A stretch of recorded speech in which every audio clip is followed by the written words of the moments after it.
Welcome to another episode of Ladder To Greatness, where today we will be discussing what we wish we knew before we became entrepreneurs. Stick around, it's going down. Welcome. All right. What's up? How you doing today, man? How you doing? You good? I am good. Ooh, I like your mug. You like mine? It's okay. It says perfectly imperfect. Is that me or no? If you say so. I'm perfect. Well, anyway.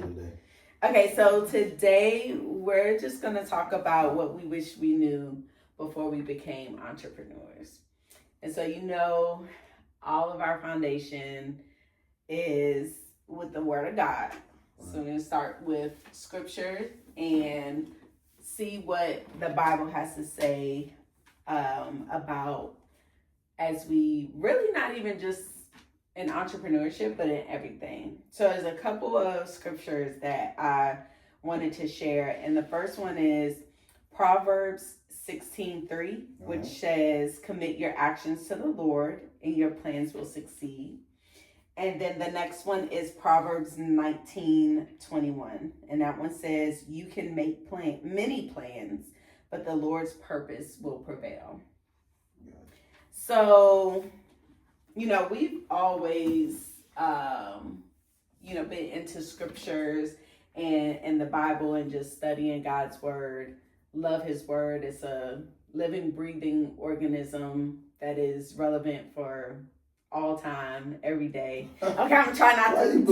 What's going on? Because you're smiling at me, and I blush sometimes when you smile at me, even after all these years. And I'm gonna try not to nerd out on the Bible, but what's really what really sticks out about those two scriptures is that we can commit our plans to the Lord. So regardless of whatever we're doing, whether it's starting a business or planning something for your family or buying a house or whatever it is, commit your plans to the Lord. Mm-hmm. And then it tells us just a few chapters down that our plans are many, but the Lord's will, his plans will prevail. Right. So it's really his will be done. And I think that what we'll chat about today will kind of give insight into his will and how he'll get the glory. Mm-hmm. So, all right, we got that out the way. I don't like that part. Cut. After that, all right, I'm gonna cut it out. In 3, 2, and 1. All right, so first let's talk about franchise or to not franchise. The $1 million question. Yeah, that's a good one.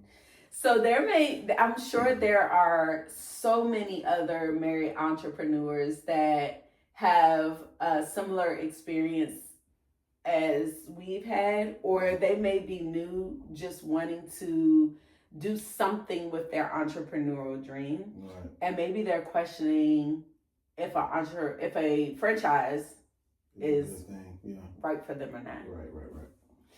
So we chose to do franchise. That's right. Why did we choose to open our gym under a franchise versus? Well, for me, I think it's the learning curve. I think that was probably one of the things, we kind of had someone else to kind of help us navigate through the franchise process. So, because we never had, business before. So I think that was a key thing why we thought, okay, well, this is franchise. They already have things locked in. They know the process of, being a gym owner and doing the gym thing. So I think that was just probably the reason why I thought, hey, that'd be a good idea. Plus, I was curious about the franchise because of seeing it back in, time when we did see it. So I think that was part of why the franchise was a good choice for us for our first outing. Yeah, kind of that done for you type of thing. And with us being new, even though you've done personal training and things like that for years, but far as a brick and mortar, which we'll talk about that a little bit later too, it was kind of this done for you process almost. And as novice to going into a brick and mortar, it was kind of like, okay, we kind of have someone to hold our hand a little bit. Right. I think, and I agree with you because we were on the same page of that. You know, we loved the idea of the franchise, right. and the particular franchise, what they stood for. Right. I think though, in hindsight's always 2020, and nothing is wasted. So we learned so much. But I think that the reason we chose to answer the question, red or blue pill, to franchise or to not to franchise, the reason we chose to franchise was that probably that should not have been the number one reason. I think the number one reason should have been, is this what God wants us to do specifically?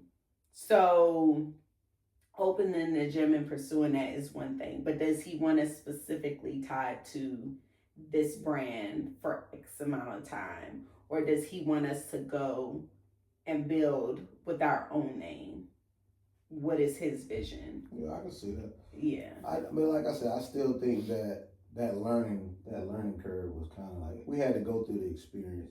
Absolutely. To actually know, okay, this is how this goes. And yeah. Then we can, if that doesn't work, we just separate and do what we learned from, And now we know everything what not to do for next time around. For sure. That's a good thing. Yeah. So with that said, like, what are some of the things for other married entrepreneurs that are considering if they want to attach themselves to a franchise? Doesn't matter what kind of franchise it is, if it's in, food service business, if it's in the fitness business, the health, like whatever it is, what are some things that they should consider that maybe they haven't thought about that before deciding if they want to join a franchise, or if they want to, whatever their venture is, do it under their own name?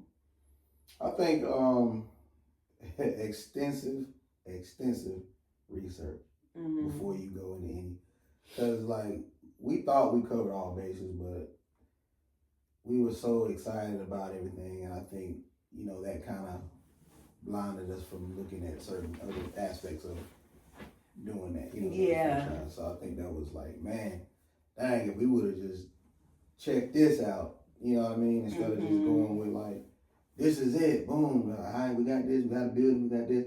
Should have been like, man, what all comes with that, like as far as the brick and mortar, all that good stuff. So yeah, I think the extensive more research, a little more research before you step into that. Yeah, I think a big thing. There's so many things, but when doing research, and we can never account for 100%, right? There's always going to be something that we had no idea of or didn't think about, or things like that. There'll always be something. So there's nothing that's 100%, no planning that will be 100%. Right. But with that, when considering a franchise, you have to kind of almost like take it back old school on the paper, like the pros and cons of franchise and not franchise. Pros and cons. Make a pros and cons list for franchise and not franchise. Right. But some of the things to consider are the term length of the contract if you are going to get into a franchise. The term length, yes. Royalty fees and any other associated fees, if there's training fees or like marketing fees, whatever may be encompassed in that, and what that looks like, what that financial commitment will look like long term. And then the possibility of those fees increasing, because just like when you pay rent in an apartment, the rent never goes down or stays the same, it only goes up. So most of the time with businesses, expenses increase. So thinking about when you're managing and you're budgeting out what's it gonna cost at the end of the month to keep the business running. Right. That's important. Yeah, factor in the fact that the fees that you are paying to the franchise can go up. Correct. And what can they go up by, or what will they go up by? So those are things to consider that I know that you and I didn't consider. We were just like, okay, here it is, and that's that. We didn't think about, the potential increase and how that can affect our bottom line at the end of the month. Yeah. So that's a big thing to think about, and also how you're able to progress in your growth under a franchise. When you're not under a franchise, you're not restricted. Your creativity, you can do whatever you want. Sky is the limit, right? You don't need to get permission. If you're going on a TV show or doing a podcast or interview, you don't need permission from anyone to use your logo, to use, you know what I mean? And there's all these different little if thans. But then a positive side of a franchise is that most of the time the marketing is done for you, and most of the time it's a recognized name. Yes. So you have that brand recognition when you're a part of a franchise, that those people who are loyal to that brand already have a familiarity with, versus if it's just you and you're trying to get your name out there and establish your reputation, establish who you are in that industry, in that space. You got to do all the leg work. Right. More of the leg work. Yeah. And typically with franchises, it's done for you because people recognize the name on a national level.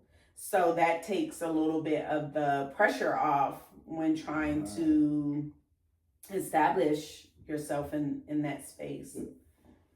Something else. There's a lot. It's a whole lot. Yeah. Man.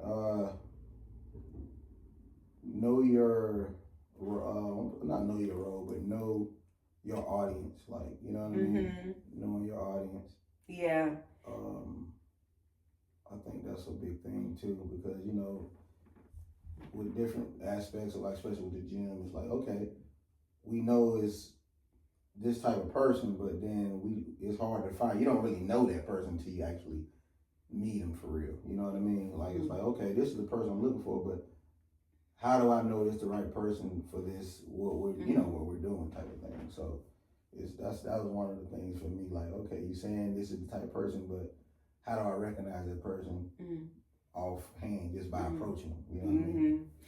Well, I don't think you ever really do. So it's one thing like having a client avatar or a client demographic that you are focused on.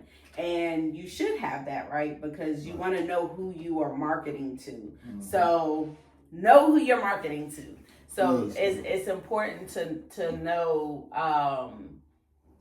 who your demographic is, but I don't think that's not all inclusive. So you may have one demographic that you target, but that doesn't mean that someone who does not fit into that demographic per se cannot be a valued client or customer.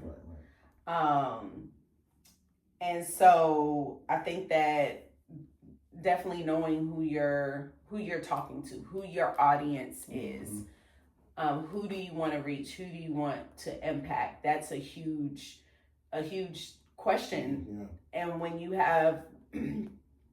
decide to be a part of a franchise, most of the time that answer is already answered for you. Like, it's very, you just follow cut and paste. Yeah, you following the rules. Yeah. Following the guidelines. Yeah. If you're not doing a franchise, everything is like ground up. You have to figure out who is it that you're really passionate about serving. Whose problems do you want to solve?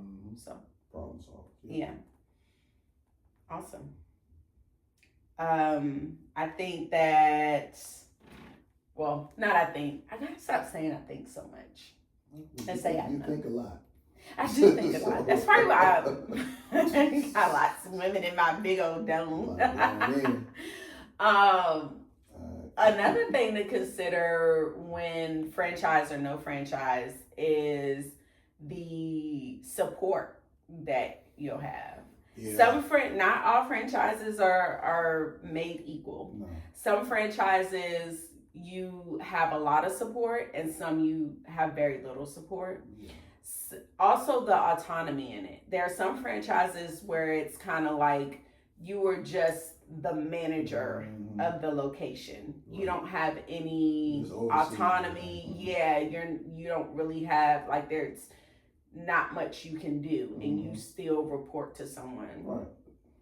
But there are other franchises where no, it's yours. Yeah. You have the autonomy to do what you want, run it how you see fit, and you have that freedom to move about. And I think that was another thing for us that was like, let's go the franchise route, because this one is very autonomous. What we can do, we can, if we want to do, a rodeo night. Did rodeo night. Oh, I mean, disco night. That was so. That was a lot of fun. But it's ours. Like, we're the owners of it. Right. So there's a lot of autonomy. So that's something to consider too, is how much autonomy that you'll have as the owner of whatever that franchise is that you're becoming a part of. Right. Yeah, so I think those were really good kind of starter points to help our friends out there, to kind of things to think about when thinking about if a franchise is right for them or not. Yeah. Okay. And another thing, I'll just add this in here. I mean, we could talk all day just about that, alone. But another thing I'll add is like legal services and help. What is the franchise doing, or what will they do far as legal help? Like, again, we keep bringing up brick and mortar, which we'll get to that in a minute, but do they help you find a location? Do they help you with the lease drafting? Like, do they have a lease consultant there? Do they have their own marketing system, or is it up to you to, do marketing? I don't know how many franchises, have that opportunity where you can, option, I guess. Yeah, but those are definitely things to consider when someone is trying to decide which route to go, kind of make or break, And then also, I'll say, what happens after? Because a lot of times there's like, there could be a conflict of interest, or you may be like bound for a certain amount of time where you can't do a similar thing even when you're no longer attached to that franchise. Oh, the non-compete. So what is that non-compete like? What is that waiting period like? Yeah, that's something. I know a lot of places do have that, so that's something to definitely consider. Yeah, I like it. So, a lot to think about. Okay, so let's go on to kind of piggyback off of that, or branch off of that, and go into brick and mortar, which we've already mentioned a few times, and picking out your spot. Where are you running a business from? There are entrepreneurs who don't have brick and mortar that they are able to operate their business in their home or online or whatever the case is. And then there are entrepreneurs that have a brick and mortar. And I kind of break entrepreneurs into those two classes. Having a brick and mortar is a whole nother ball game. It is not for the faint of heart. It is definitely ruthless. It's not. It is. It's a completely different ball game. So I just wanted to chat a little bit about that, because as we speak, there are so many entrepreneurs who are debating if a brick and mortar is appropriate for them, or they've decided that it is, and they're looking for a space. Right. I mean, that's tough because, like you said, you don't even know. Like, you looking. So once you get that contract, you doing what you're doing. You don't know how long it's going to take you to get a brick and mortar. Now, you don't know how long it's going to that process, the right, the right rent price, the right, different things and that, so it's tough. So what are some, like, in the very beginning stages, right? You remember when you and I were looking for a building, and we had a realtor that was showing us, similar to when you're looking for a home, but we had a realtor that was showing us different places, different spaces that were available. Right. What were some of the things that we were looking for, or that maybe we didn't look for, that on the back end we wish that we considered or thought about, or questions that we didn't ask? Like, what is really important when picking out that space for that person's industry? Can you afford the rent? I mean, yeah, you gotta pay. I mean, yeah. But I think, that's fine too. But however, when you think something, like if somebody, you follow, like say the franchise thing, you're following the franchise people telling you what to do, and you're going off of what they're saying. Like, okay, well, you said we'll be able to do this. However, we going off of you. All right, cool. Okay, that's a cool price then. That's fine because this is where we're getting the advice from from the headquarters. They letting us know, hey, this is perfect. This is normal. This is what it is. So, but the tough part is like going with them. Like, okay, they agreeing. Like, you know what I mean? Like, yeah, okay, you saying that's what it is. That's the hard part because you don't know. Yeah, they saying that, but once you get in there, you don't really know how it's gonna work out. You can't really. It's like, so I think the tough part is just being able to trust what they're telling you, and you being able to navigate. I would say trust nobody and do our due diligence. We are in an information age where we have trust nobody. And we are in an information age where we have literally the world at our fingertips. Right. And I would say pray about everything first. But let's help empower some people. And as they're going out and, someone is looking for a brick and mortar space, the age old quote, right? Location, location, location. So location absolutely matters. But some of the other things to consider when you're looking into a space is things like, how old is the building, right? Like, if you have a building that's 10, 15 years old, then what's the status with the roof? It's the roofing status. Yeah. Oh man. Yeah. When's the last time the AC unit, the AC unit, all that. Yeah, like when's the last time that was replaced? And if it hadn't been replaced, then it's probably gonna be time for it to be replaced. So is that going to be accounted for in the lease agreement? Also, the neighboring businesses, if it's in like a shopping center or complex, looking at what those neighboring businesses are and seeing if it is a fit, if that makes sense, or if it complements, I guess, so to speak.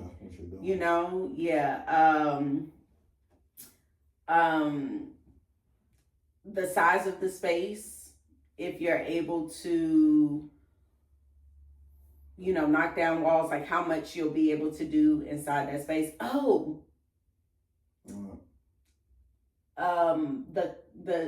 we'll talk about the city permitting part and stuff a little bit later. But what the classification is, we had no idea. Like if the space is zoned or approved for one thing and one classification, and you want to change it to something, to a business that's in a different classification, that's a whole nother process. And some cities are easier to deal with than others, but we had no idea that was a thing. No. And we thought it would just get in, clean it up, do your thing. Yeah, we had no idea. So not to dive too deep into the city part yet, but that's something to think about. Right. Like if it was a bank before, and now you want to make it, you know, I don't know, a Pilates studio, are those the same classifications? You know, so that's something to consider, to think about. All of our married entrepreneur friends is when you're looking at the spaces, what is the realistic time for permitting and things like that? Right. And also landscaping. You know, people want things that are easy on the eyes, that are aesthetically pleasing. Right. So you don't want to pick a place that looks kind of dingy, run down, looks like the landlord doesn't keep it maintained. Something that has high traffic, like if you're in that shopping center, picking places that are highly frequented. People going to a lot. I mean, it was when we thought, man, we got this place, that place going on. Oh man, it's gonna be a lot of traffic coming through here. And like, you think that, but when you get in there, it's kind of like, okay. Yeah, but there's still things to think about, because if you have like a rundown store or movie theater, and then you're trying to have a thriving business, and then also, and we'll talk more about this in depth too, how many, like, is it fully leased out? How many vacant suites are there in there? Because if there are a lot of vacant suites, it could work into your advantage with rent because the landlord wants to fill them. Right. But it could also work in your disadvantage because our clientele going to want to come to an abandoned shopping center where there's only a handful of, occupied suites versus the entire strip that's bustling. Right. Yeah. Yep. So, those are things to consider. Right. Parking spaces. And then what about inside? What's something that you wish that you would have thought about on the inside of the actual suite when saying this is it, or no, this could cause problems down the road? I don't know. I mean, we got the open ceiling, the open thing. I think more so with the duct system and all that. I didn't really think of that at first, but like I said, looking up, making sure that's presentable. And do all the spots work? The air conditioning, does that work over here? Is that one down or this one up, or is it dusty somewhere? It's so dusty where you can't. I think that was more so like, okay, this is probably an eyesore. We got to make sure we got this cleaned up. But like I said, once we've been in, once we got in, and you don't even pay attention to that. It's kind of like it's not even there really now that we in there. You know what I mean? But I think that was more so as far as what I could see. I'll tell you what. It's so minuscule, but it's such a huge impact that never even thought about or considered until we needed it was the thermostat. Y'all. The thermostat. That's right. When we got into the space, it was still pretty cold outside. So we weren't thinking about where's the thermostat until it started getting hot in there. And we were like, all right, we got to cut the air on now. Yeah. And couldn't find the thermostat. There was no thermostat in there. Zero. And when we were looking at different spaces, never thought to say, oh, okay, where's the thermostat at? Where is this? Until we needed it, and ended up having to get an electrician to come out and put two thermostats in there because they were not in there anywhere. And they had to wire it and do all the things. And we were like, how does the suite not have a thermostat in there? So if you're looking for brick and mortar, find the thermostat, okay? Save yourself the headache for later. Like, oh my gosh, we can't make this stuff up. Like everything that everything but the kitchen sink. Pretty much that, like we. And I think they had fans. The occupants before us had fans in there. I don't know. I think that's what. Yeah, but still, who cares? It got real hot in there. Yeah, it doesn't matter. Every unit is supposed to have a thermostat, and like we were going to the neighboring units. Like, do you have like thermostats in here? Maybe one is ours, and something changed. And that's another thing. That's another thing to think about too. Ask about like how it changed. Was it too? But we could not find that thermostat. It's crazy. That was very bizarre. So anything else that people should be on the lookout for when they're just viewing spaces? They're still at the beginning stages with their realtor, and they're just going to look at spaces. What are some of the other things that they should consider or be on the lookout? I don't know. I think the condition. I mean, that was probably the one thing, because I remember when we first started, and we had this one place, and we was like, man, this is already set up for how we want it. It was already a gym before us. Like, man, that was it. But the price was a little higher, but everything was literally like what we needed. You know what I mean? And then the conditions. I mean, it looked like a fairly new place. So then we get to the other place. I'm like, man, this is considerably a little bit less, but we can make it work. You know what I mean? But like I said, the conditions were a little different. And I think if we were told up front, you know what I mean, what was the real condition of the building, and actually like kind of hit that, like, hey, are you sure? Like, let us know what's really going on, so that way we could have had better chance to pick what we wanted. So I think for me, it was more so just the condition of the building, how old is it, and all that good stuff. So that way we won't have to worry about like later expenses. You know what I mean? Yeah. To pay for stuff. So yeah. Some of those conditions could be like water damage too, right? You want to check, make sure there hasn't been any water damage. The plumbing, the water, all that stuff. Whew. Yeah, that was that was tough. Yeah, there's so much that's like swimming in your head as an entrepreneur, that when you're looking for a brick and mortar, that it's so hard to keep it all straight, and it can be really rough. To like, most of the time you're just like, okay, fine, like let's put in a LOI, letter of interest, and keep the train going. But we really have to do our due diligence, because some of those things can come back and bite you later on. Yeah, some of that terminology we didn't even know, like, man, with commercial building, like, what is that? Oh, okay, all right. Yeah. So get that game early. Get the game early. Well, give it to them. What's one of the terms, like the triple net? We just said the LOI. Yeah. The letter of interest, but and then what else? It was the triple net, which is like pretty much HOA. Yeah. So it's like the HOA for the building that you pay on top of the rent. Right. Yeah.